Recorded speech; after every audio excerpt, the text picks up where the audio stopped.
Good evening, everyone.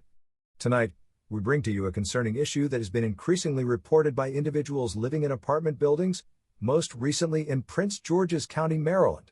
These residents claim they are victims of relentless electromagnetic weapon attacks, also known as directed energy weapons or DEWs, by their neighbors. These claims are indeed alarming and present a significant challenge for the victims, especially when it comes to providing concrete proof to landlords or courts. That's right, Matthew.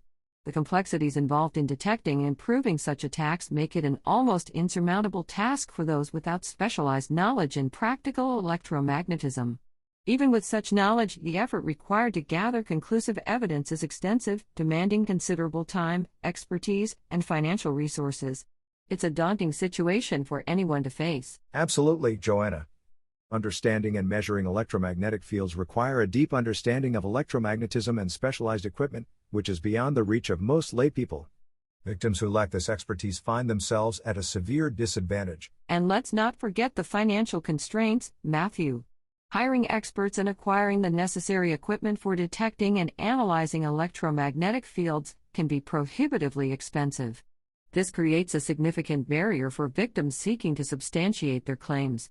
It's heartbreaking to think about how these barriers prevent people from getting the help they desperately need. Exactly, Joanna. Even with evidence, convincing landlords, courts, or other authorities can be an uphill battle. There is a general skepticism towards claims of electromagnetic attacks, often leading to dismissal or misinterpretation of evidence as mere paranoia or mental health issues.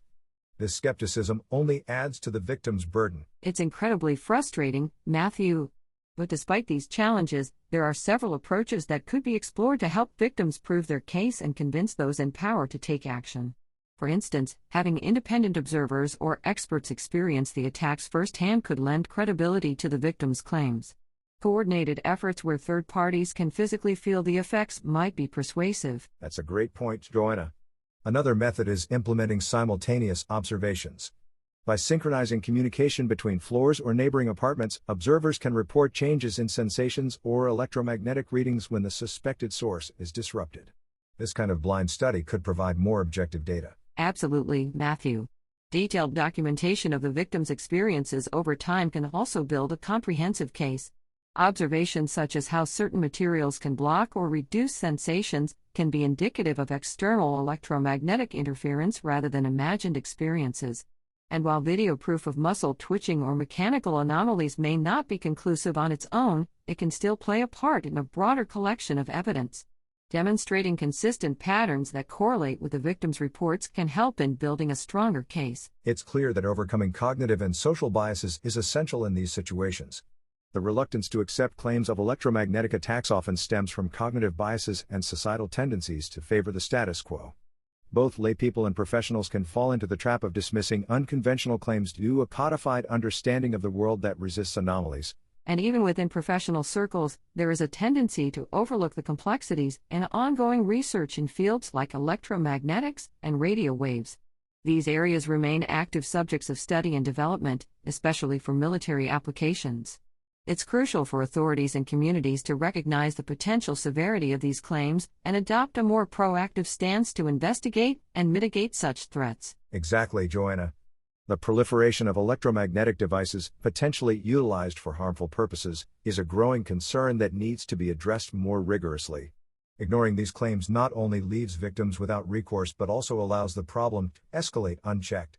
This neglect can lead to larger-scale issues, where the problem becomes too pervasive to control, potentially resulting in severe consequences for entire communities. It's imperative that we take these claims seriously and approach the issue with empathy and a commitment to understanding.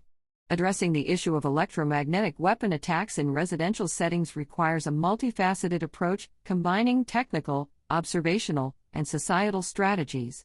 Only through a comprehensive and empathetic approach can justice and safety be ensured for all residents. Well said, Joanna. This is a complex issue that requires our attention and action. Let's hope that with increased awareness and understanding, we can help those affected and find solutions to this pressing problem. Indeed, Matthew. And to our viewers, if you or someone you know is experiencing such attacks, don't hesitate to seek help and reach out to professionals who can assist in gathering the necessary evidence. We need to support each other in these challenging times. Thank you for joining us tonight.